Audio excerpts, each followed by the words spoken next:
Hello, everyone. Welcome to the Tuesday edition of Beyond the Outer Realm, which is a spinoff of The Outer Realm, which airs Wednesday and Thursday evenings, 9 to 11 p.m. Eastern.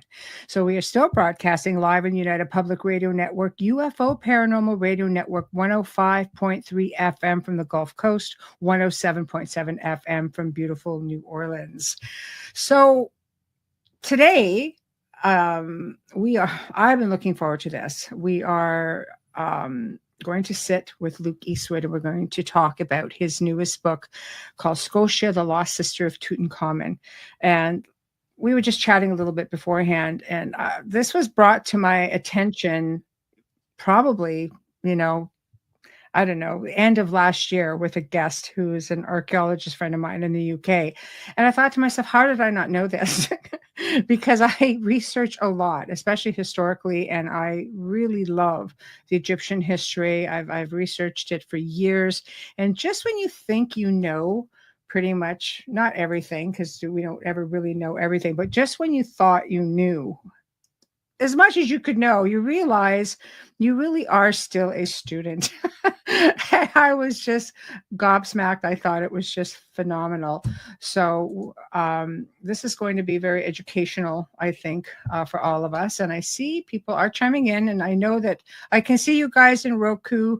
No, sorry, not Roku. Roku TV has no chat room. I could see you in Rumble. I can see you in X. We have 3 YouTube channels going and a couple of Facebook pages, and all archives will, of course, be on over 200 different locations. So you'll be able to go and find it if you're missing today's show. And somebody's dinging me like crazy at the moment, so I apologize. So hello, Soldier's Voice from Florida. Follow Luke's work, and I'm excited to be here today. Thank you for having him on. Oh, it's a pleasure. And in fact, I've been perusing his website, and there's a lot of other things that I would like to address. So that will be interesting. Oh, there we go. Thank you, guys. So without further ado, our special guest, Luke Eastwood. Hello. Hello. Thank you so much for joining us. Oh, it's a pleasure to be here. Thank you for having me. Oh, pleasure is all mine. Believe me. So what you said, and you know what? I think we're all still students. I'm still learning things. I learned a lot of new stuff doing this book, and when you reach the point where you think you know everything, then you kind of really shut yourself down, and you're not going to learn anything anymore if you decided that you know everything, are you? That's arrogant, I think. So I think there's room to learn, or even to realize that you were wrong about something and reconsider your opinion, Mm-hmm. I agree with you. And I think that things change all the time. History changes. Like this, to me, was an incredible discovery. And it sounds like, from what you've written in your book, that some of it's really been hidden in plain sight, with as far as of who the princess was, who Scotia really was, and her life, and how the dots all connected, and then all of a sudden she just seems to disappear from history, so we all thought. And then you come out with all of this incredible information that's just sort of like, oh my gosh, this is she's not gone, we know where she finally is. Well, in fairness, there's a lot of people who came before me and did a lot of work, and without their work, I would have very little in the way of pointers. Yes. So, I mean, I suppose the key things that have helped really is the discovery of the Rosetta Stone that enabled people to read hieroglyphs, and then it would have been decades later they actually found the city of Akhenaten. Yes. Tel Amarna, or Amarna as it's shortened to. And then, of course, from that point on, you're able to read the actual historical texts on the buildings, and of course the Egyptian stuff. There's the stuff in Akkadian, the cuneiform script as well. So I agree with that was the kind of international language of the time, if you like. Yes. So, So of course you're in Ireland, and of course, this is where her final resting place is set to be. So what got you interested in writing this book, or got you interested in Scotia, the myth, as many call it, enough so to write this incredible book? Well, there's a number of coincidences, really. I heard the story a long time ago, and I was like, oh yeah, that's interesting, but I didn't really pay it too much attention or take it too seriously. I just thought, well, yeah, it's possible, but I wasn't really aware that there was actually any real evidence to be found at the time. So this is like, I don't know, 10, 15 plus years that I sort of first heard about her. I ended up getting a job in a place just outside the town of Tralee, and I used to pass the monument for Scotia or Scotia or Scotta, depending on which book you've read and where you live. There's different ways of saying her name. So obelisk there, which is only about 6-7 feet tall, made by a local stonemason, and the hieroglyphs were, and the design of it was by another author called Akhenaten, who understands that stuff. I can't read hieroglyphs myself, so I thought that was very interesting. And at that point, I think, can't remember if I'd been there before. I might have been there before. But anyway, so over the years, I've made several trips there. I got asked by an author in Dublin called Gary Brannigan to help him with his book. And one of the stories in there was the Pharaoh's Daughter, which is all about Scotia. So although I didn't actually write that version, I thought, I read it. And yeah, we produced that book together. And I wrote another book after Kerry Folk Tales called Dingle Folk Tales, which has my own version, which is somewhat longer. And then various people I spoke to, some archaeologists, other sort of, amateur historians, etc., or authors, we talked about it. One or two said, oh yeah, it's all just myth. And others said, oh no, there's some interesting information there. There's stuff in Egypt that relates. So I started looking into this a lot more. And I thought, well, actually, this could make an interesting book if there is any real evidence. So I thought I'll start researching it. So over a period of 3 years, I've just researched. And can you hear me still? Yes. Yeah. Oh yeah, my picture just for a second. You're cutting out from your end a little bit, so yeah. Well, I've got Starlink, so it should be good. Should be. No, so you're A-okay. But so anyway, yeah.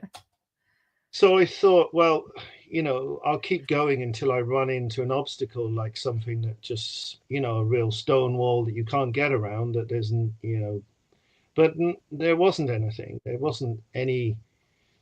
I didn't find a single thing to suggest that it's not possible. Right. In fact, pretty much what I found was more and more evidence to suggest that such a thing as her being able to leave and migrate to Spain and onwards to Scotland and Ireland was entirely possible, far more possible than the conventional view of archaeology would lead you to believe. One of the problems with people accepting that is this false idea that the ancient people weren't sophisticated enough to travel long distances. Yes, that's a big one. I think that, and I think being suppressed, information and history being suppressed There's some Spanish archaeology that was suppressed. Yes. Forgetting the name of the guy now. In the 1800s, there he discovered a lot of Egyptian things, and his suggestions about the antiquity of his finds were very much poo-pooed, and he was literally forced to rewrite his research in order to preserve his career. And then the light, I found it on a Spanish website, that it unearthed his writings about it. So, even in the late 19th century, you've got sort of rumblings and attempts to sort of coerce people and create a narrative that could be sort of put together. That's the problem, going against the narrative. Official version, and that's it. Don't go against the official version, and if you do so, at your peril, and you're likely to be ridiculed, dismissed, and possibly just laughed at. So I think that's actually changing now. It seems to be. I know that my archaeologist friend in the UK and I have talked about this many times, and he said, you have some, and they all agree with a lot of the things that they're finding, but they're all very they're conditioned to be able to say so much. Not that many of them are not on board with what's there, and you can just imagine how much is hiding in the museums that never see the light of day, that just sit away in a vault or a basement someplace, and it's because it's just so substantial and you just don't get to see it. I think big problems is when you have like a progression and something interrupts that progression or even reverses it. Yes, they really don't like that. No. They've got a strange phenomenon in the Bronze Age, which is called the Late Bronze Age collapse. Yes.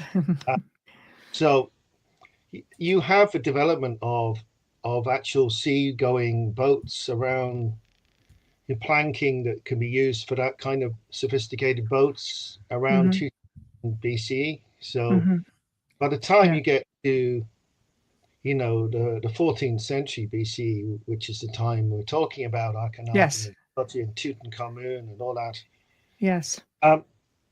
They were building sophisticated ships. The Mycenaeans certainly were the early formative nations as well.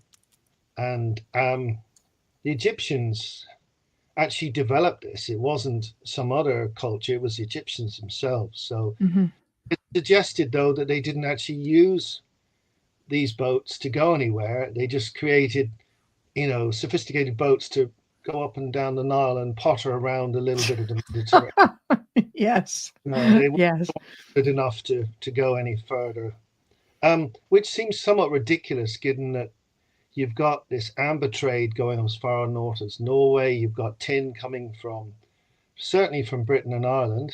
And then this sort of sea peoples, we call them, and no one really knows exactly who they were. It came along and it kind of shoved the whole Middle Eastern area backwards a bit. There was sort of certain civilizations just collapsed completely. Egypt survived that, although there's records of them having some difficulties. And recovery of the maritime trade, etc. But this is an awkward sort of situation. They like a nice straight line, so things start off here, things get more sophisticated going upwards in a straight line. They don't like oscillations or big setbacks, or they don't like to sort of have too much of a nuanced take on it. Like, for instance, the Dark Ages, as it's called, we're supposed to think that everyone was just sort of shoved into savagery, but that's not actually true at all. Throughout that Dark Ages period, you've got, for instance, the Byzantine Empire that continued on and was certainly not shoved into a dark age. And other parts of the world, like China, for instance. I mean, you tend to get a very sort of, I suppose, Eurocentric view a lot of the time. and I think most people, including myself, who had these sort of preconceived ideas we've learned at school about, for instance, America being discovered. Of course, it was already populated; it didn't need to be discovered. But Columbus was not the first person from this side of the Atlantic to head across to the other side. Mm-hmm. There's a lot of evidence, True. and archaeology now to prove this, that Yes. there were several sets of people who. No, the Vikings were in South America in the 800s. Yeah, absolutely. The Templars were there in the 1200s. The Irish were there as well. Yes. Yes. Brendan's quite famous. Yes. Yes.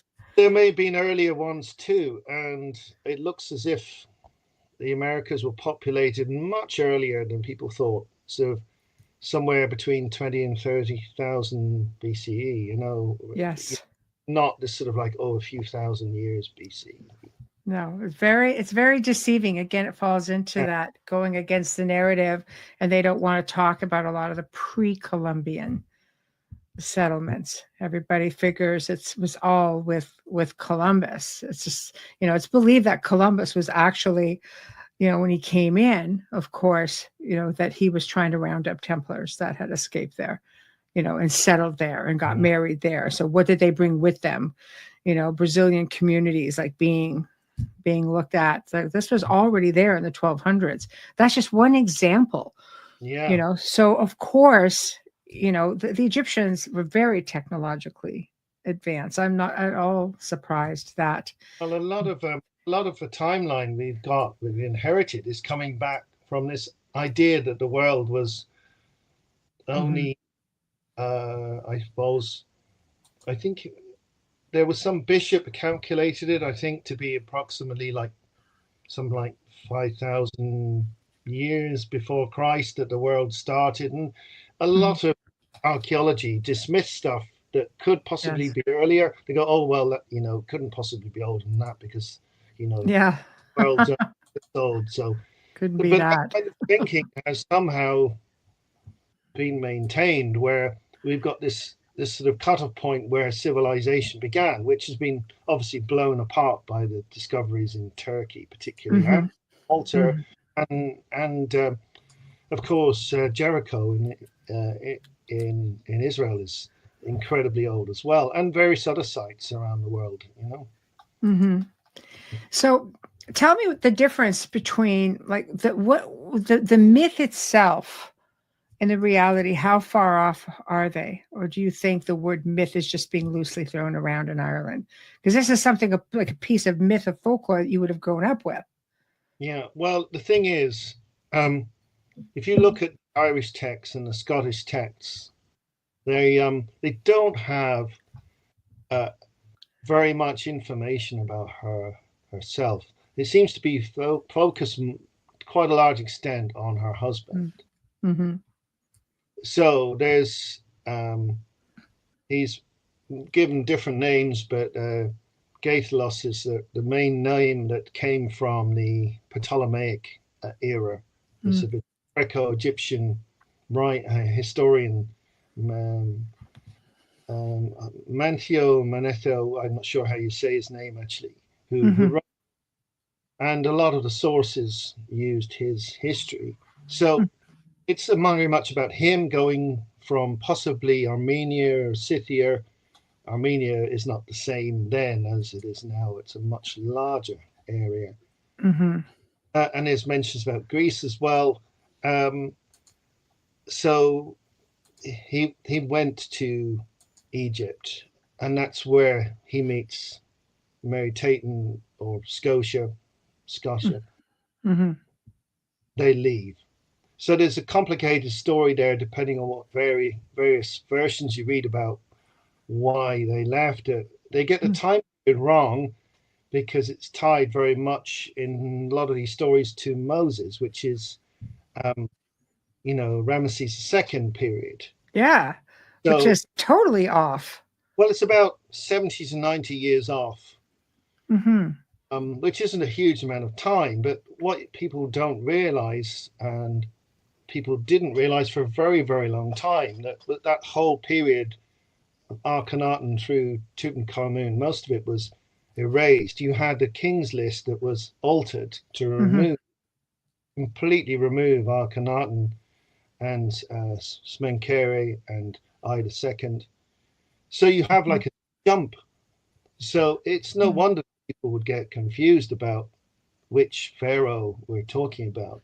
When Well, I think it wasn't until they found Tutankhamun as well, because Ramses the Great was buried in, like, his tomb was put in front of Tutankhamun, which ages it pretty good, because Ramses was devastated just from debris, at which they say protected, Tutankhamun's tomb. So, like, right there, I mean, that doesn't prove some sort of a timeline. Well, the end of the dynasty is Horemheb. Yes. Who wasn't a direct relative of, any of that family. Yes. He married the youngest daughter of Akhenaten. That's Meritaten's sister. There's 6 sisters, and possibly two brothers. Like Meritaten married possibly her half brother, but it's not confirmed. Anyway, Akhenaten, it's hard to say her name. She was the survivor of 3 marriages. She married her brother, half brother Tutankhamun. Of course, he died very young at 1819. She married the I II, who was a distant relative of hers, and then she married Horemheb, who is not related at all. He had been a very important official. So created the next dynasty, because he then chose one of his trusted loyal advisors to become the next pharaoh, and then you've got Ramesses I, and of course it's later on you have Ramesses II, probably the most famous pharaoh apart from Tutankhamun himself. I mean, if it wasn't for Howard Carter finding that tomb in 1922, he probably still would be the most famous pharaoh in the world, Yes. But I think Tutankhamun, and obviously that golden funeral mask, is so iconic. It's just captured people's imagination. Who was believed to actually be the face of Scotia? Yeah, well, it is just quite likely that it's been modified, and certainly some of the items in there, you can actually see that the cartouches have been slightly altered, and some of the female figures, etc., and female accoutrements have been changed. If she had been there, then why would you do that? I think the only reason why you would possibly do that is because she'd left, because she disappeared, gone away. So all of her very, very expensive funerary equipment could be reused. But I mean, people don't really see it in terms of the immense faith and immense devotion that the Egyptians had, and their belief in afterlife. People, it's like the equivalent of, I don't know, imagine you spent like $500,000 on your funeral today. Yeah. And you got yourself a gold casket and whatever. People would be utterly shocked, wouldn't they? No, not even, really rich people don't spend that kind of money on funeral. But there was an obsession with the afterlife and being well prepared for the next life, for going to, onwards, journey through these 12 gates, through the underworld, to then go and sit with Osiris and Isis and stand before God and be judged and all this. So people put immense amount of money, as much as they could possibly afford, into preparing for their death. So the same, when you think about it, these people in the royal family of Egypt, they had unbelievable wealth. So they weren't afraid to spend absolute fortunes. If you look at some of the actual tombs, I've only seen them sort of online, programs, but the unbelievable amount of effort that's made, the size of them. I mean, Tutankhamun's tomb was very small compared to others, but it's still beautifully painted. That all required having to be carved and then painted, and then all the hieroglyphs had to be carefully drawn or cut, and all the acts, all the chariots, this ridiculously ornate. You've got this big golden coffin with the four goddesses on the corners sort of protecting his body, and then all the various other coffins inside, and of course his body in at the center of it. Yes. They were great expense, unbelievable expense. I don't know how you could even quantify it in today's terms, what it cost to do such lavish burials with such incredibly expensive items put in. It would be like getting buried with your Ferrari and like all your, best jewelry, big stash of gold and diamonds. Yes, I'm sure it takes place. I think that's why grave robbery became such a big thing back in the Victorian age. Even in the times, it was a big thing. Yes. Within years of some of the pharaohs being buried, their graves are being robbed. Yes. People knew that there were vast fortunes buried along with the bodies. Well, it's usually the people who built these tombs. They knew exactly how to get in and out, and it was speculated that they probably had modified things in there to make sure they could get in and out without. It wasn't them. It may have been like their friends or family or something. A sort of inside job, like doing a bank robbery where you've got someone on the inside to security system, whatever, the equivalent of that kind of thing. Yes. So it may have been. Well, there is evidence of just brutal sort of entry where they obviously didn't know how they were getting in. They just hammered away and knocked holes into them. But in other cases, they found the correct door and prized them open, got in. So maybe they, as you said, they were tipped off. They knew they probably had someone in their family or even maybe they were involved themselves. Went back maybe a few years later, even a decade later, really, who knows. It's hard to tell exactly when a lot of these have been robbed. It's an interesting thing with the rest of the family. The only person who hasn't shown up at all, I think, is actually Mary Tatum herself. They started building a tomb for her, but it was never used, which would suggest that she wasn't there to be buried. There's no record of her death either. So because it is believed, as you make mention, that they did find most of the royal family.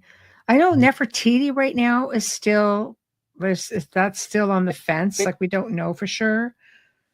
I think they believe they have found her remains, although I'm not sure. She's just sitting in the basement of the Cairo Museum. Yeah. Yeah, maybe. But what's very interesting, particularly, is that they found Akhenaten, and they weren't sure it was him. And they also found various other bodies as well. So Akhenaten's sarcophagus had the face removed, which is like a terrible. So rather than being grave robbers as such, some people have suggested, I think it probably could be true, that that his grave was ransacked by political or religious sort of. Well, he was known as the heretic, right? Those who were angry with him, did to Egyptian polytheism. And it was sort of a revenge thing, if you like, ripping up his resting. Because, of course, he had to be moved from his original tomb because I guess the writing was on the wall that he was going to get he was going to be sabotaged. Mm-hmm. That would be looking to destroy his tomb. So all of the family were moved and hidden in secret location in the Mm-hmm. Valley of Kings. Yes. So Yes. it all been smashed in, and there's evidence of the staircase being destroyed, and badly mutilated his coffin, Mm-hmm. and smashed up lots of the the effects that were in there. Mm-hmm. So Mm-hmm. they did DNA testing, and they showed that Tutankhamun is that man's son, and of course they know who Tutankhamun was, so it's pretty Yes. obvious and that was indeed Akhenaten. So wow. So this is what I mean. Are you hoping that this is something that would happen? Because they know where Scotia is. They know Well, where she's buried could be.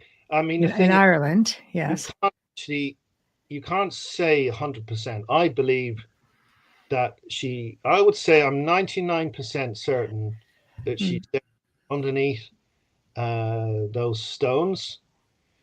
It's just really stone circle with a larger central sort of almost square stone. Mm-hmm.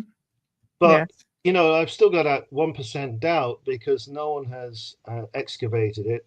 There's been very little interest in excavating it, and you know, if it is a grave, they need to exhume the body, um, and then test it. I would hope that like Tutankhamun, who's been put back in his own grave, that if she is there, that she will be reinterred and not taken off to a museum because See, that's a chance that you're taking, right?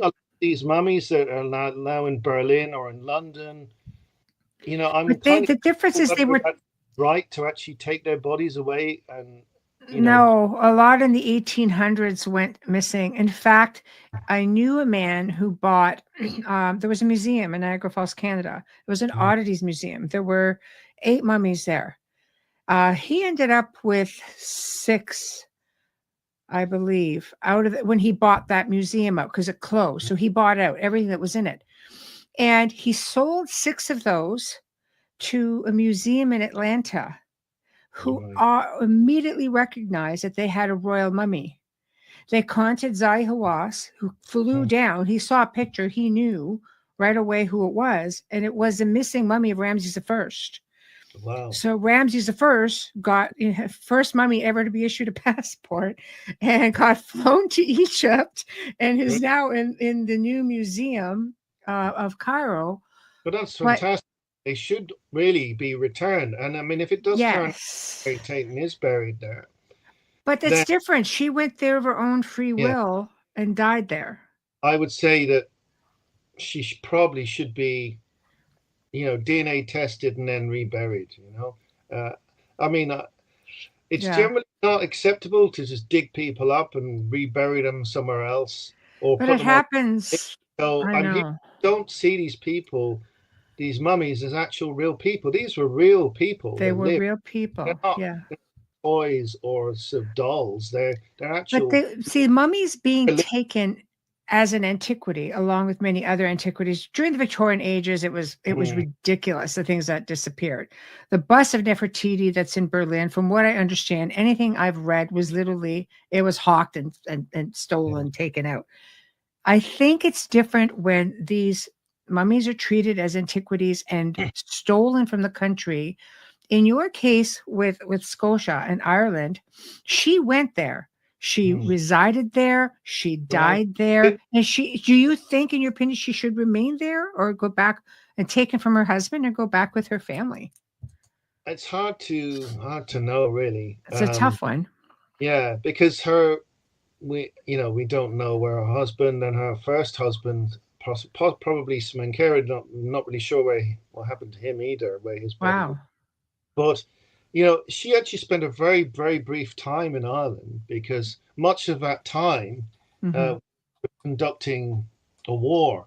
So in the sort of Irish annals, they had tremendous difficulty in actually kind of getting on land and sort of fighting the people who were already there.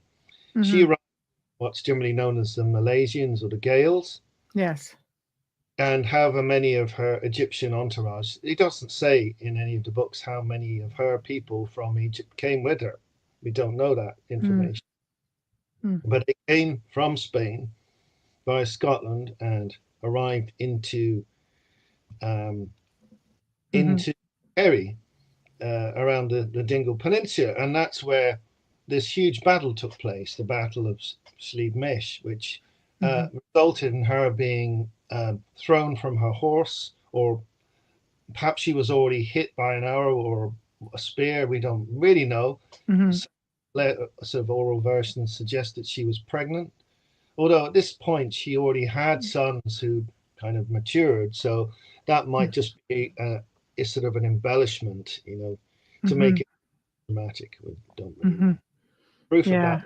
If they found a body, they could see if someone was carrying an infant, if if you're that far along, yes. If it's been progressed beyond like sort of really early stages, then you'd be able to discover that from looking at a body. We don't know if there's anybody capable of doing mummification, or if it was just buried in the sort of which there may not be any real native. We don't know, because no one's actually dug up the grave to see. Yes. But now, what I was told by my archaeologist friend Mark Ollie, if anybody wants to look him up, he's been on the show. He talked about this because he's done a lot of Genesis books on Genesis, things like that, all kinds of books as well. But he made mention that Akhenaten had Celts in his entourage, within his private guard. Have you found anything to elaborate anything like that? Because it sure would make sense if that was the case, why she would have ended up in Scotland if she was already, used to being around people from the region. Well, that's quite interesting, because you've got certainly at a later point a migration of sort of Celtic people into Turkey, which is not far. Yeah. So it's a possibility. That time period, the conventional view is that you've got a migration going from the west, from sort of probably the Danube region across, ending up in Britain via France probably, and on into Ireland. It's an interesting hypothesis, if that's it. It's difficult to know. You certainly have people from that region going down. Certainly the Scythians went down into the Assyrian Empire and actually just sort of wiped out a huge part of the Assyrian Empire at the time. I mean, it almost collapsed at one point, and then so we don't know how far south. They certainly came down sort of towards what's now sort of like the Lebanon, Palestine, Israel area, and sort of the Egyptians sort of didn't let them go any further than that. So this term Celt really is you're kind of getting that term really from sort of one real reference in Roman times. So actually what a Celt actually is really hard to define in any sort of concrete terms. But and you've got sort of a couple of different migrations as well. So I really don't know about that, but it does seem quite interesting that that's been suggested. Of course, there has been a long history of rulers having foreign mercenaries. If you look at slightly later on, the emperors of Rome, they had a lot of Germanic peoples in the Praetorian Guards, and later on the Byzantines, they had Vikings as part of their guard, and even the Babylonians as well, they use foreign mercenaries to a large extent. So it's an unheard of thing to be having foreign troops as part of your sort of like battalion, your entourage. So I'm. Yes. I'd say I'm open to the idea, but I really don't know. But I think it's certainly very possible that Hmm.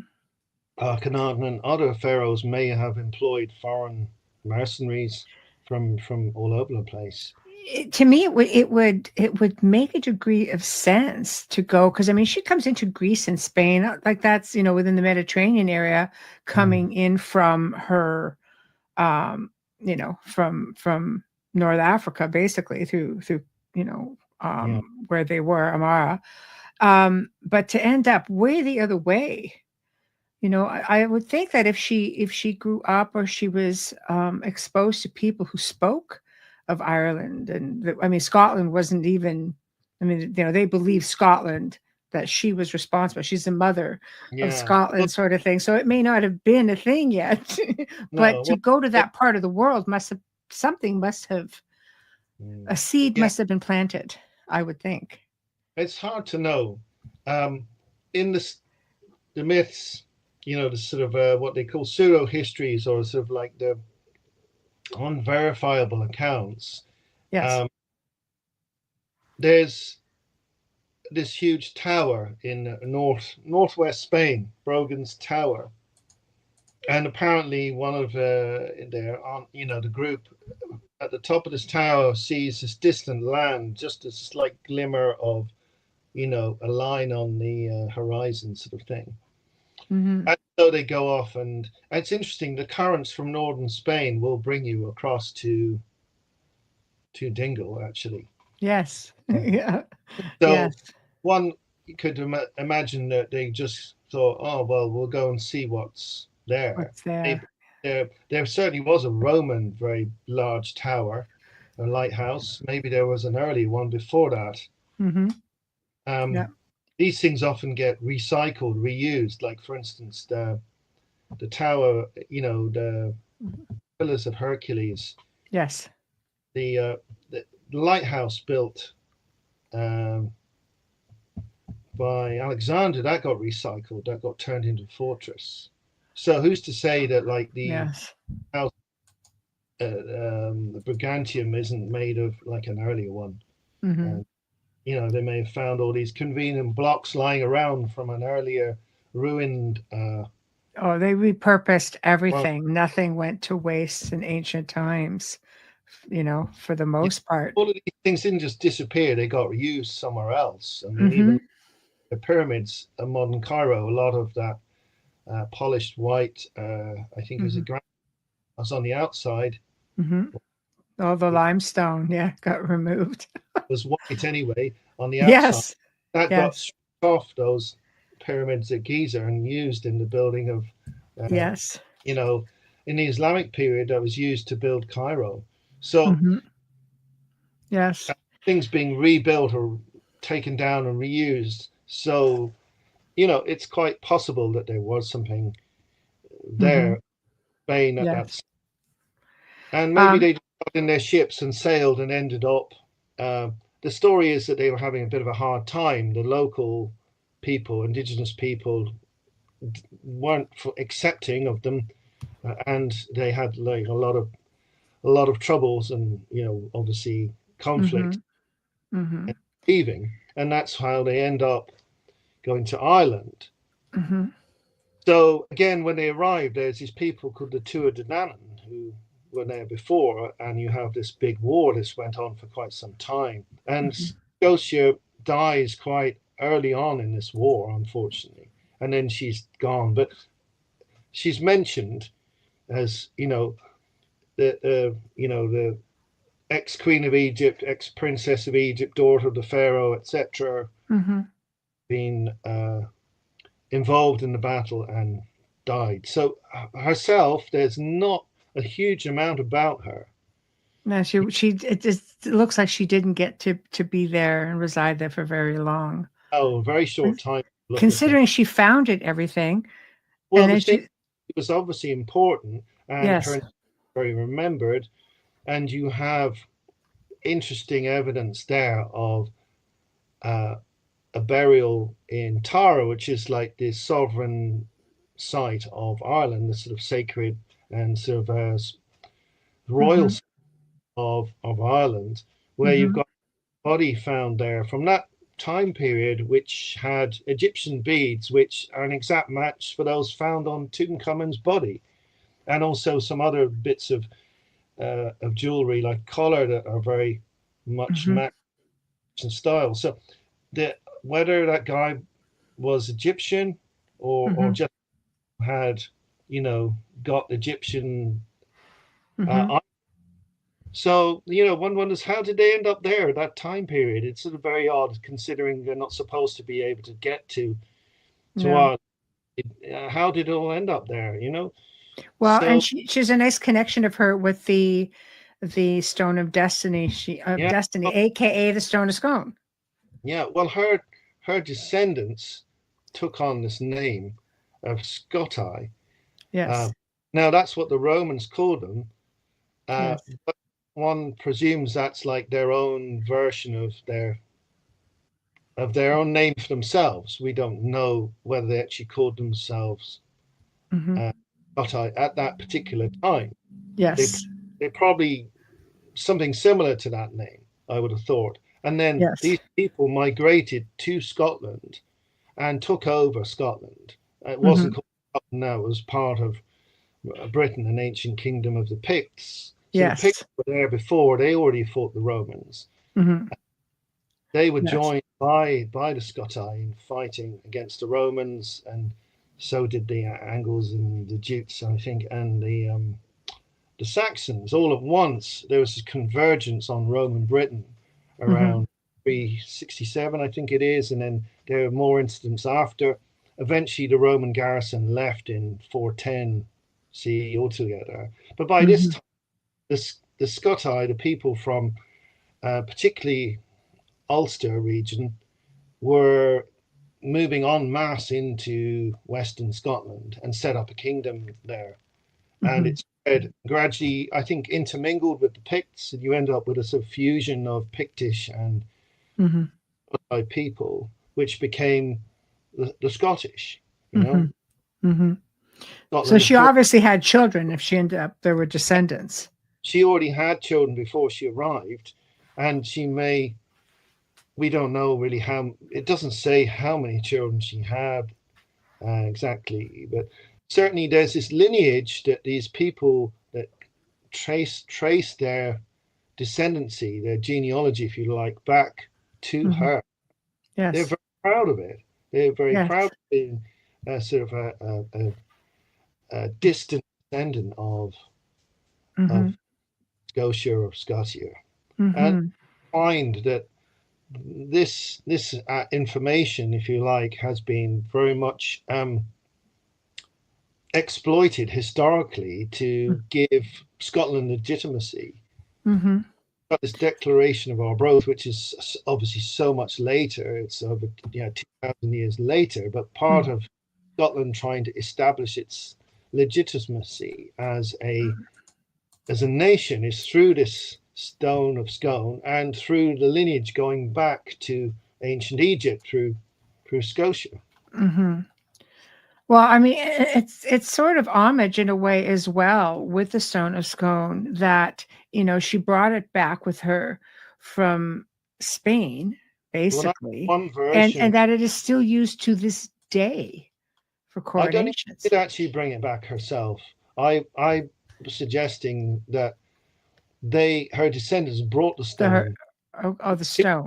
But they didn't bring the stone. It was already in Ireland, brought by the Tuatha people who were there. So that's interesting. Some of the versions they've suggested she brought it herself. Yes. Millispen brought it along with everything. But I would suggest the stories of the Tuatha about bringing these 4 treasures goes back to an earlier time. Yes. And they brought the stone, which was then became the possession of the Malaysians and Scottish descendants. Yes. They carried on using the stone in Tara, and it was then brought by there was various different people who claimed to brought it. Null of the Nine Hostages was a very famous Irish High King, and it's suggested he's one of the people that brought it across to Scotland. Yes. And then It's it just believed stayed that it there. went to Canada. Have you Oh, heard that variation? no, I have nothing about that. No.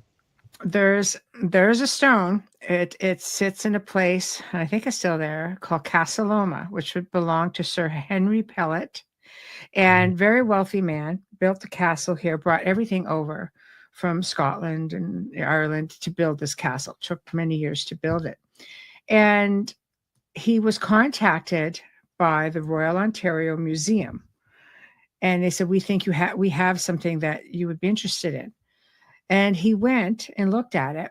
And because he was from, he was from Irish or Scottish descent, and he traded his entire authentic suit of armor, his whole collection of authentic suits of armor, for the stone. So a replica of the throne was built in the 1800s. They took that throne, they put the stone in there. And where it gets stranger is, because I used to represent the castle for tours and such, and the curator told me the story. She said at one point they had these rabbis who were visiting from Jerusalem, and they requested to speak with somebody with authority at the castle. And they said to her, there are two guardians who are watching over this stone. Just say, this is a very special stone. And we just want you to know that there are two spirit guardians watching over the stone. There's one on each side, and they don't leave it. Wow, So when I was told that, I was like, what? But then you think about it, who would trade a valuable, authentic collection of real medieval suits of armor for a rock at the end of the day, unless you thought there was something substantial with it, with enough evidence to back it up? Well, let me tell you, there is still a stone called Leofal, which is, the up in Tara, which is a different shape. It's more phallic shape. Yeah. So some people would accept that's the stone. Other people would, like myself, would think that the original stone is gone and it's gone somewhere else, most probably Scotland. But there was more than one coronation stone. You have to remember that there's you had 5 provinces at one time. Yes. And then you have a special coronation stone for the High King or Ard Ri of Ireland. So Yes. in theory, then you could have probably had 6 major coronation stones. Certainly, so there could be different ones. Yeah, where I used to live, there was down the road a few kilometers, about 3 kilometers away, was the coronation site of the Kings of Ulster. Mm-hmm. And coronation stone there, which had been similar shapes of oblong, squarish that you stood on. Yes. And that's vanished. No one knows where that went. And the entire site is just gone. It's been probably plowed so many times that it's just a field. And all, yes. At the time when Dermot McMurrough invited Normans over, there was great turmoil. The Ferns, which was the capital of Leinster, got completely burned to the ground, and there was chaos and disorder. And who knows what happened to that stone? Maybe it got shipped off somewhere else, or it could have been destroyed. Mm-hmm. So it's possible that this stone that's in Canada is a coronation stone of some sort. Maybe this guy saw it and thought, "Oh wow, that looks like looks like the real thing." It looks identical. There must have been some kind of documentation, being a museum, to lead Sir Henry to believe that it was authentic in one form or another, to put out that kind of, to trade for that kind of a collection. Well, if you go back to the Stone of Scone, yes, it's obviously regarded as a very important item, because I don't imagine that Edward II would have gone to bother of stealing it and taking it down to England if it was not of significance and great sort of emotional, spiritual, and sort of nationalistic importance. And when you say that, especially spiritualistic, the fact that these two rabbis who came from, the Jerusalem, the Holy Land at the time, on a visit, on a tour, said, we see 2 spirit guardians that stand on each side of the stone, and they're guarding it because they're saying this is very special. They didn't really understand at that point until the curator said, the curator told them the story. So when you say that, I'm kind of like going, I wonder now if there's any sort of. There's very unproven connections. You probably heard of Jacob's pillow. There's some people do this stone of scone, or the Leofal, is actually Jacob's pillow. And there was an interesting thing happened. I think it was around the turn of the 1900s. A bunch of British Israelites came and sort of dynamited Tara looking for the Ark of the Covenant. So you've got the biblical links with some of these ancient artifacts. Some are entirely spurious because there was a tendency of monks writing down these stories to try and link in the Bible or the Old Testament in some way. So yes, it's fascinating. It's really hard to know if there's actually any real connection at all, or if it's just entirely. It's a great tale. With these other links, but then there are definite milestones that you can find that are based on actual archaeology and DNA evidence, etc., as opposed to just a story that you really don't know is connected. So many antiquities left the ancient world, and to come here, were brought into private collections or museums. Nothing really surprises me anymore. Things start to surface, and you're just like, you realize how much, especially with the museum here that was in Niagara Falls, Canada at the time, the one that, like I said, I knew the gentleman who owned it, who bought it, and the items that were in there were just, it was surreal. How do you end up with a royal mummy? Like, things were brought over from the ancient world, and the collection was just massive. It was a group of partners who bought all of it out because it was just so big. So, did it come in somehow through that connection and ended up getting filtered in? Because they were all from Toronto, Canada, which is where this stone is right now. And some of the stuff ended up in the museums. And so I just sit back now and kind of go, gosh, it's just crazy, Yeah. Well, there's a huge interest in antiquities. There has been for a long, long time. I remember I was watching something about a documentary about Rome, and I think, was it Venice? I'm trying to know. Some of these huge horses taken from Constantinople, and then you've got all these artifacts taken in ancient times from Egypt and from Persia. It didn't start like, with the Victorians or it's been going on since long before that, where one empire takes over another one, or takes a city state, and they rob their most valued treasures and bring them back as booty.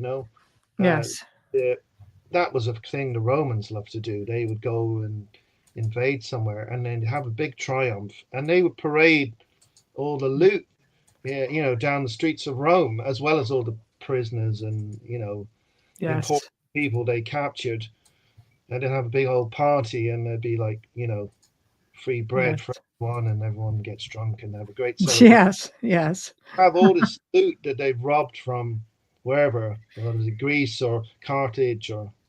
It was normal. Yeah, right. It was normal to do so. It's a horrible thing to do, but it's something that's been going on for a very long time, looting older cultures and their possessions. Yes, I mean that was all part of taking over an area. Just loot, and there's just stuff everywhere. That's I mean, you just never know where things are going to end up. Either way, it's a great story. But getting back to our beautiful princess now, so she's buried now. Somebody had said to me that she was buried near a pub in Ireland. I'm just like, well, that's interesting. Well, if you go in a straight line from her where she is into Tralee town. It's probably not very far. Oh, Unfortunately, you can't walk in a straight line from like the closest pub off to where she lives, because you've got to drive through this little village, yeah. and then you've got to park by the side of the road. There's literally space for one car. You Mhm. go over a gate, and then you kind of walk across a bit of a swampy field. Mhm. You pick up the footpath, and then going down, and Mhm. mostly down actually for a while, and then you've got to cross a muddy riverbank several times, these little bridges, and it takes at least 30 minutes for someone who's really fit to do that journey, because it's like a labyrinthine path. It's sort of snaking all over the place. It's following the riverbank. Mhm. Yeah, that's the little obelisk. Yeah. So it's um, it's not, you can't get there in a straight line. It's actually not that far. If you could just walk in a straight line, it probably wouldn't take very long. You could stagger down there from the pub, but you're not going to be able to do that, unfortunately. Oh, As it's quite visited, considering how difficult it is to get to. Quite a lot of yes. people do go and see it, but it wouldn't be a major attraction like. So this is her burial spot, essentially. Well, this is the marker. This is on the corner of the road that leads up to the gate to get there. So once you get to the gate, you've still got at least 30 minutes walk before. Wow. And then, if you're unlucky and it's been like, at the moment, would be perfect. We've had 3 weeks with no rain. So it would Yes. be perfect time, because the riverbank will all be dried out and you have a nice, easy walk. But if Hmm. you go there in winter, or, during heavy rain, oh, Hmm. it it's not much fun. But then actually going in the heavy rain was probably the best thing I ever did, because I discovered these markings on the central stone that I hadn't seen before, because you don't see them when it's dry. Hmm. Um, so is so she's buried alone. Like, so is she buried like Maybe her in, horse in- is supposed to be next door. You've got two items. You've got the little stone circle with the central stone, and next to Mhm. it, sort of like a cairn, a pile of stones, which looks to me like it's collapsed. Mhm. But supposed to be where the horse is buried. Her horse buried right Oh, close by. oh Uh, wow. um, but of course, neither have been dug up, so we don't know if there's a horse or not. We don't know Hmm. if there's a person there for sure. But Hmm. um, that is the story, and I noticed these lines, which the photographs are in the book. Hmm. And I just took the photographs and thought, that looks really interesting. It's weird, isn't it? I wonder what the hell that is. And I thought, well, it could be just graffiti. But I took a whole load of photographs Hmm. and just filed them away for a long time. And then Hmm. going the comparison with an actual book of hieroglyphs did yield some interesting results. I found two symbols that are actually matching with real hieroglyphs. Hmm. But it needs more analysis. I'm not, I don't have LiDAR equipment. I don't know anything photogrammetry, or, you could X-ray the stone, whatever. There would be ways to actually um, read it better, because it's covered in lichen as well. So maybe some of the lines have been obliterated by the lichen as well, and also by the passage of time, because you're talking about 3,300 odd years ago when this would have been done. There's an app you can get called Rock Art Enhancer, All and it right. was given to me. Yeah, it was given to me by a friend who just found incredible stuff on his. I Mm. know, rock art enhancer. He found some carvings on his land right now that is being examined, and you can take photos with it, and he's been able to enhance, and some of the lines that are very faded Mm. because they're deep enough, I guess, that this thing just brings it right out. Yeah. Well, I think ideally someone who's an expert at this would go and have a look at that central stone. Yes. And because I just took photographs with my camera, and then zoomed in Photoshop to have a closer look at them, and Mm-hmm. sort of Yeah. see if you the book I used a yellow kind to mark the Mm-hmm. shape, Yes. you know. I have a But friend who's a stonemason in Scotland, if you're I interested. mean, would you be an archaeologist? Would be who specializes in Yes. rock art or ancient symbols, etc. Who could actually look at it and Mm-hmm. sort of analyze it professionally. Mm-hmm. I'm just a Yes. amateur historian and a writer. I'm not. Has Uh, nobody done this? Like, is nobody interested enough in looking at I, this piece of their history? nobody actually. I don't think anyone noticed it before because I mean I've been there a whole load of times. Mm-hmm.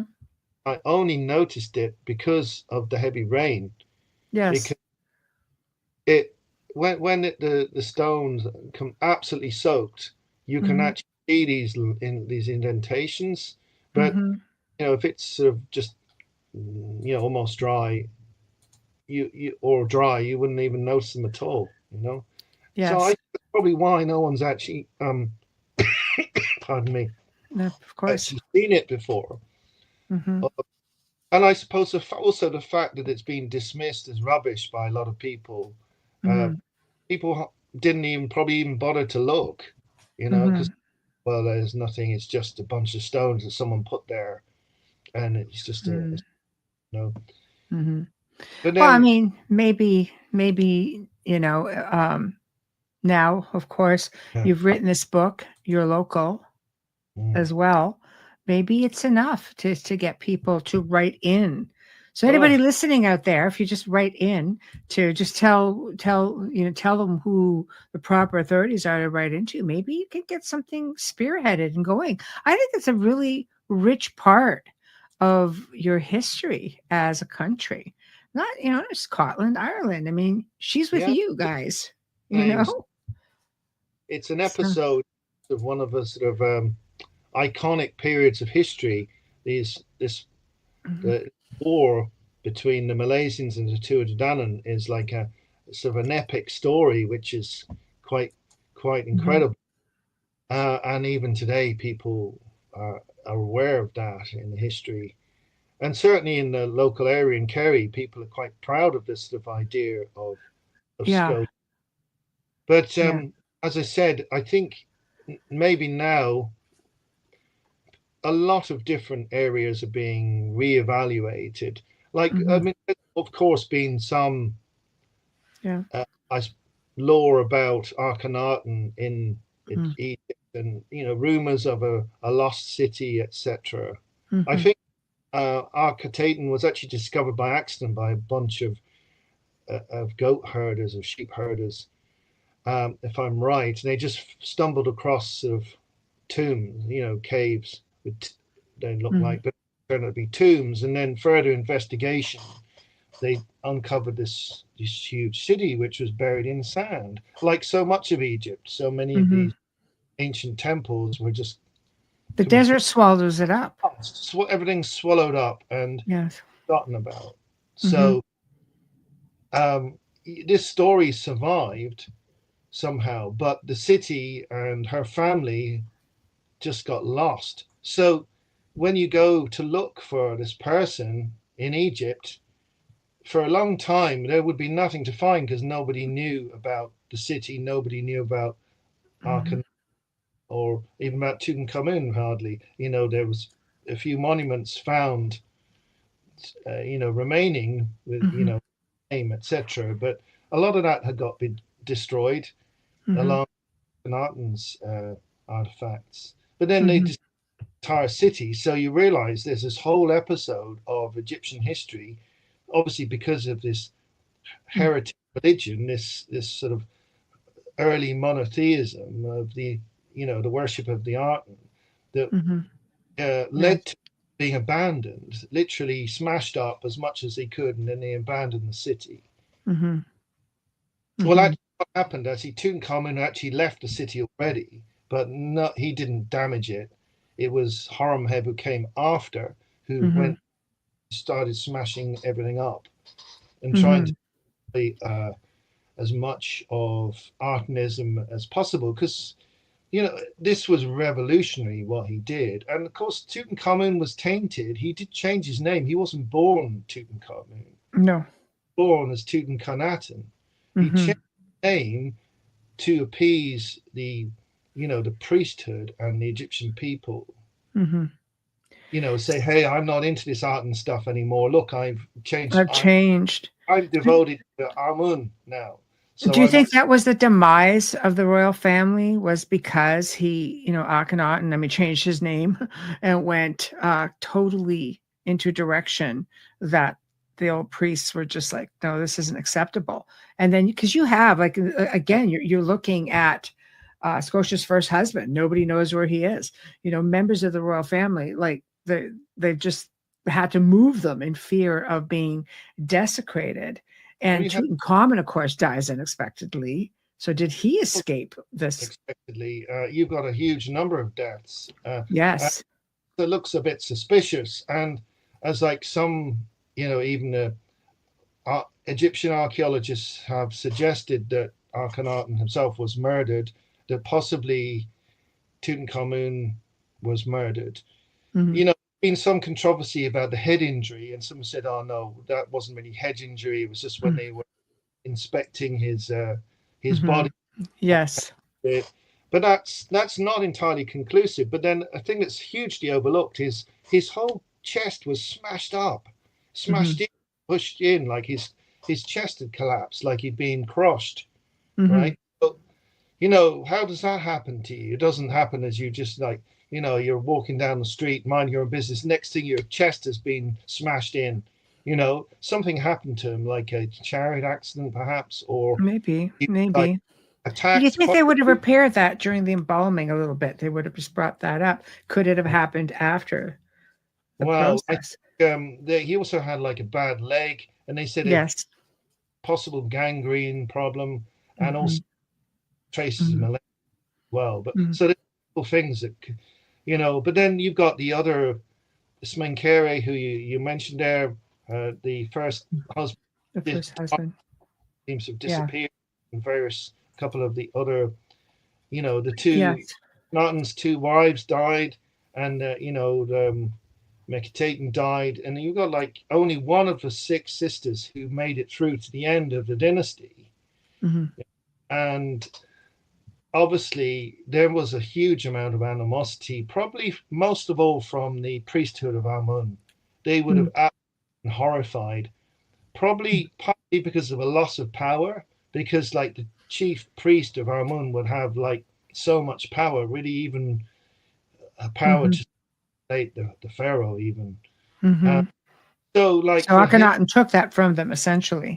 Yeah, and also they were very religious people. So apart from the political and sort of power kind of play involved.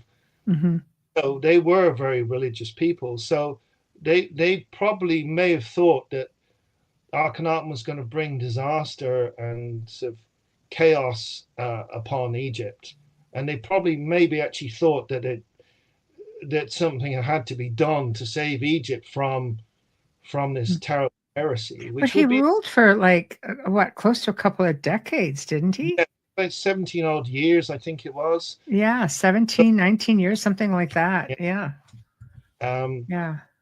But obviously, while he was alive, he had absolute authority. Yes. So, when he was gone, I think that's when you see this crumbling, and then you have, this appeal for help, which is described as the Zana affair of this Hittite son of a Hittite king who went to assist the queen, and you have this war that breaks out, sort of just in the aftermath of Tutankhamun. I think when Ida II, who succeeded him, you've got this war with the Hittites. But I mean, before that, you had a lot of problems with a sort of not exactly a collapse, but a sort of shrinkage of the empire's influence. And Akhenaten was obsessed with the art, and he didn't really care about foreign affairs or even the vassal state. And international relations, he was seemingly notoriously stingy when it came to like international affairs, sort of reciprocal gift giving. that was expected. There's like documents complaining Oh yeah, about. like he skimped out on that too. He's a bit of a cheapskate. Yeah, When you wrote that, I laughed. I was just yeah. like, of course he was. I think he So was so obsessed with his city and the yeah. new that he probably poured all the money into that and neglected Mm-hmm. other aspects of Egyptian life. And I can imagine ordinary Egyptians being rather concerned about this and possibly Mm. really upset. Imagine your family has followed a religion X for Mm-hmm. 500 or more, whatever, and Mm-hmm. suddenly this king comes along and says, "Right, we're done with X. This Y is the new religion, and we're all going to follow Y from now on and forget about X." There would surely there That's be hard. kickback against that, some resistance. But I Mm-hmm. mean, obviously, with the authority that Akhenaten would have had, Mm-hmm. if you openly defied him, you could expect probably to be put to death. I would have thought. Mm-hmm. So So do you think this is why his daughter would have escaped, especially after the death of her first husband, who nobody really knew a whole lot about in the first place, but then he passes and we don't know where he is. Do you think maybe that's why she would have yeah, married somebody totally non-Egyptian and basically got out of Dodge, as they say? yeah, Just absolutely. Because obviously, with Akhenaten gone, yeah. you could see the crows circling or the vultures getting ready to Well, pick she it. was principal wife at that time, or took the role of the principal royal wife. It Is that right? was elevated to the role of principal wife of Akhenaten, and then it's doubtful. Maybe Menkaure was her half brother. It's been Yes. suggested that he was maybe a cousin or even the brother Mm. of Tutankhamun. So he Yeah. became pharaoh with her as Yes. co-ruler, as queen, and Mm-hmm. then died. And we don't know how he died, what exactly happened to him, but he had a very, very short reign. Mm-hmm. And then Yes. at that point, you then have Tutankhamun, who's only a boy still. He's still only like 9 years old, and he's the pharaoh. Yeah. So I can imagine that she would have been in a very precarious position. And, at this point, she's lost her grandmother, she's lost her father, her mother, her, her stepmother. She's Mhm. lost, I think, four of her sisters, her husband. Yeah. If that's not a sign right there. And obviously a very hostile priesthood of Amun and probably politicians, generals who are like not happy at all about the Mm. situation. Yes. You just they Yes. thought, hey, I've got to get out of here before I'm also gone. Mm-hmm. You Yes. know, But I I mean, mean, it seemed like it would have been a relatively quick jump into to a new marriage, and who was looking after Tutankhamun? Like you would think that they would have taken him along if he was 9 years old. well, I suppose someone had to maintain the family line, and he It's like, was sorry, kid, you're it. Yeah, did very quickly it's as tough. soon as he was I think into his teens, he did declare himself as uh, As Pharaoh. sort of a what would be the word? A sort of like a upholder of sort of the old religion. He restored the old religion of Yes. Ra was restored, and he Hmm. went lengths to sort of make sure that happened, and to very publicly do so. Hmm. And he changed his name, and his sister, his wife. That was very odd. Seems very odd marrying your sister, but you know, Normal back then. in religion, Osiris and Isis were actually brother and sister, and they married each other. So Yes. you have a precedent in the religion. Uh, Yes. his sister also changed her name. The royal couple. So they probably thought, oh well, look, we're going to get away with this. We just jump back to the old order and Hmm. accept it. And he moved the capital back up north again, and we don't know for sure what happened to him. He Hmm. well have been assassinated, because I would have thought there would be a tremendous anger against the whole family, and they probably didn't trust him. They'll just eradicate him. Yeah, because of his father and his whole family involved in this cult of the Arten, Mm-hmm. and he didn't actually abandon the Arten altogether, but he re-embraced the old order, but he didn't actually, the Arten was part of what was already there, but it wasn't prominent. It wasn't the It was main. always running in the background, essentially. Yeah. And So as I'm sure they suspected. of him, and I mean, he could have been an accident. He could have had a chariot accident. He could have ended up gangrene from his leg that might have killed him. Yes. But there's certainly a lot of circumstantial evidence to suggest that he was hated, and second was hated. And well, that's really evidenced by look what happened after when Horemheb gets in, and an attempt to absolutely annihilate the previous dynasty of in the time of the beginning of the 19th dynasty. They're not mentioned anymore. There's no mention of these people and their capital, their religion. It's just erased as if it had never existed.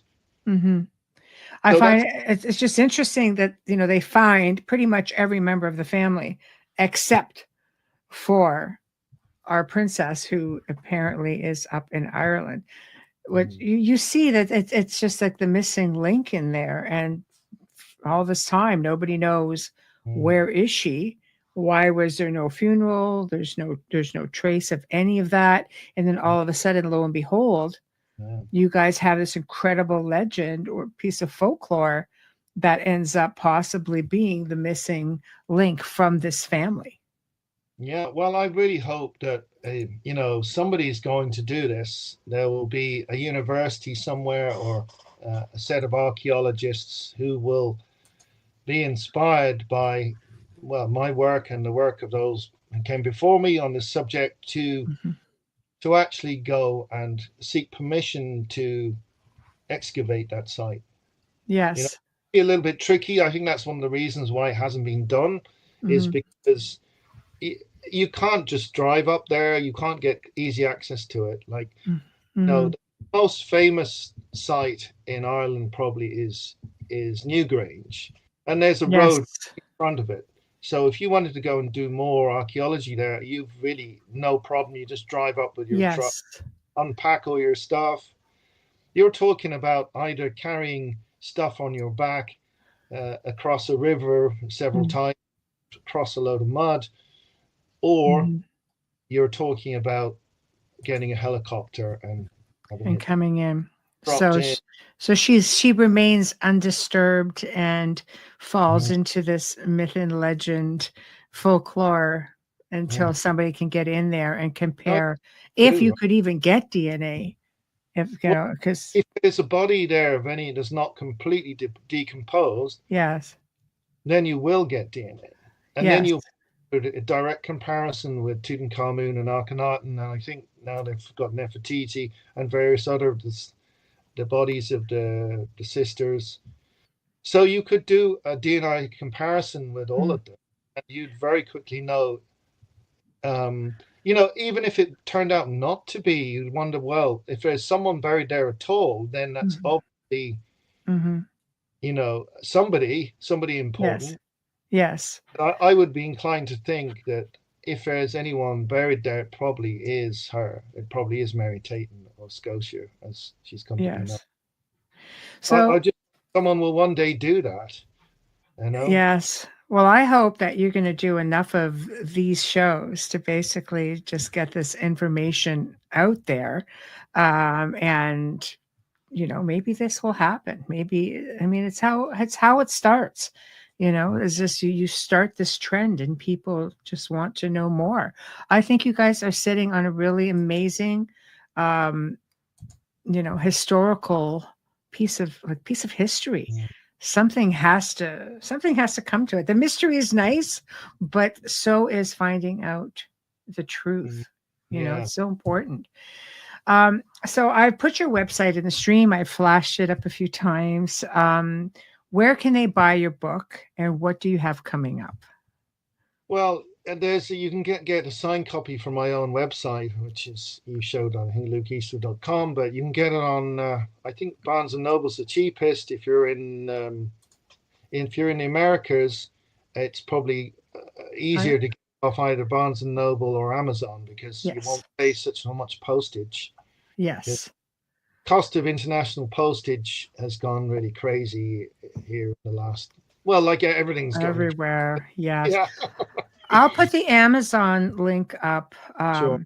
in the show description. So if they want to go in, anybody on this side of the world wants to go and find it, you can click on, once you're on Amazon, you can click on any country in the world and go to Amazon in that country, worst case. I personally would want a signed copy and would deal directly with the author, because more money for all that hard work goes back to the author and not to Amazon. So I'm a supporter of the author. So yes, and it's an amazing book too, just saying. So well, I think all these things are cumulative. It's sort of people build on what they've experienced, what they've learned from elsewhere, and it's sort of eventually we are building a better picture of the past.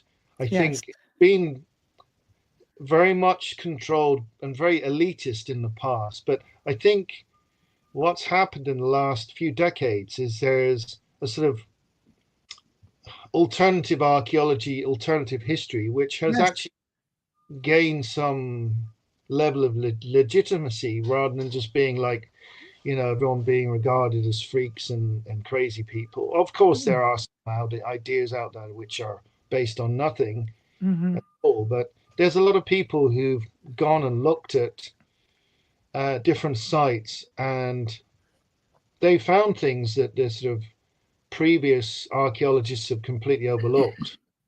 I think it's technology as well, Luke. Satellites are finding everything. LiDAR. There's so much now that you can't hide it. It's not as easy to hide things now with all this technology. There are archaeologists who use satellite for everything. Then they go down on the spot and they start looking and they find it. Yeah, I think also the internet has changed stuff. When I first got interested in history and archaeology and sort of, ancient spiritualities, you had to literally go and get a bus or train or drive to like big libraries in London or in Dublin, go and find books. Now you can just join, was it JSTOR or Academia or whatever, these different places. You can download all these books, you can buy reproductions, and you can get papers from all over the world. I used Academia to download, papers on. I love Academia. Different aspects of the history that I needed to sort of read, and it's so difficult. Like something like the University of Texas or Michigan or whatever, or say Australia, New Zealand, whatever. How would I get access to that before the internet? You just wouldn't, would you? You're not going to be able to. Even like say, for instance, for me to go to the National Library of Ireland is like about 3.5, 4 hours in car. You guys there in person, and you can get out whatever books. They bring it out on a table, and they give you gloves and everything. You can look through things, but I mean, now you don't even have to do that. You can just download a PDF or they have screen versions that you can sort of virtually flick through. Yes. Documents. Yes. It's incredible. You can just screenshot it or download the pages that you need. It revolutionized this whole area. This used to be just available to academics and archaeologists only, but now ordinary people like me can go find all this stuff and read the same materials, which is revolutionary. It's like the best things about the internet is if you want to educate yourself in whatever way, you've got the tools to do that now, which would have been very expensive or difficult in the Hmm. past. We are in different times, and it's a good Change. time to take advantage of that, Yeah, because we're also in an age where, some things are being censored. Like, you hit on something that's very substantial. Like I said, there's some history that they just don't want out there. yeah, Museums like the Smithsonian have been hiding things forever. They're not the only ones. So yeah. when you can find something out, like much like, with Scotia, and write about it, and the information can still be found, that's pretty substantial, because there's a lot out there that you're not going to find. You'll probably never find it. You may speculate, they may find locations, but it doesn't mean anything will come of it. So it was an Yeah. enjoyable book, and I thank Great. you for Brilliant. sending it to me, and I'm so thrilled that you were able to join me. Mm. Evening for you, afternoon for many of us on this side of the world, and I will actually message you again, because I have perused your site, and I would love to do another show on Druidism and so on, if you would be interested. Yeah, absolutely. Well, I've enjoyed the chat, and it's been great. And I really hope that, if there are people involved in academia or archaeology who watch this interview, and any of the other ones, that they will actually seriously consider going and having a look at this place, because ultimately that would be uh, the thing that will prove the story either true or false. And I would love that, to even if it turned out I was wrong, I want to know. I want to know the truth. Mm-hmm. If it turned out true, that would be so amazing and really Well, good. there's a monument there. Somebody put it there. Mm, This is floating around. People have touched on this a little bit before. So the fact that, you're one more person who's done this research and put it up forward, there's obviously enough out there to mm, warrant writing about it. And they're not making it easy to get to her. And there could be a reason for that. There could be several reasons for that. But in the end, I mean, I would want to know. I would be all over it. It's such an important piece of history, not just, for the UK, Ireland and Scotland especially, but for Egyptian history, because she's gone mm. missing. And there's a lot of speculation over there. Why would they not want to know where their one of their princesses has gone, just to be able to finally connect that last dot? I would think that would be very Yeah, important to both countries. they are very proud of their history, the Very Egyptians. much. If it's proved that the Egyptians were able to travel outside of the Pillars of Hercules, past Yes. Gibraltar into the Atlantic, Hmm. then that would be quite a precedent to be able to prove that once and for all, by finding an actual body of an Egyptian uh, queen, you That know. yeah, that was there Should be before. should be very, Yeah. very pleased to find out that's if the Yes. story is true. Yes. I Yeah. I absolutely agree with you. So thank you so much, Luke, for joining me. I will email you, because I would like to be able to bring you back on again and tackle some of the other stuff you write about. Guys, check out the website. It's there. It's in the stream. I've had it up. You'll find it in the show description, and we will make sure that Luke joins us again. So thank you so much, so much, Keep and I hope we have a great evening. Hey, thank Bye-bye. you. Well, everyone, we've come to the end of another incredible segment. Big thank you, of course, to Luke Eastwood for this. It's a brilliant book. Brilliant book. If you haven't got it and you're thinking about it, please do. It's just so, so filled with information. This week, guys, tomorrow night we've got open mic guest host Wayne Mallows on mysterious places of intrigue. So that will be fun. We have Preston Dennett coming on Thursday night, and we're going to be talking about UFOs over Antarctica. Yes, Antarctica. Everybody's like real curious about this place right now. So lots coming out of there. Preston's very, very well researched and definitely the guy that you want to hear about when it comes to this stuff. Next week on Beyond the Outer Realm is Simon Bone. Also from the UK, his book, Verified Near-Death Experiences, Proof of an Afterlife. He does past life regressions, does all kinds of amazing things. So you know it's going to be an interesting conversation as well. So thank you, everyone. You've been tuning into Beyond the Outer Realm on United Public Radio Network, UFO Paranormal Radio Network, 105.3 from the Gulf Coast and 107.7 FM from New Orleans.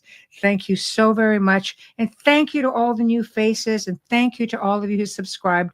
Much love and appreciation to you all. And we hope that you will keep joining us in chat every week and catch the other shows as well. So thank you, everyone. And good night, good afternoon, wherever you may be.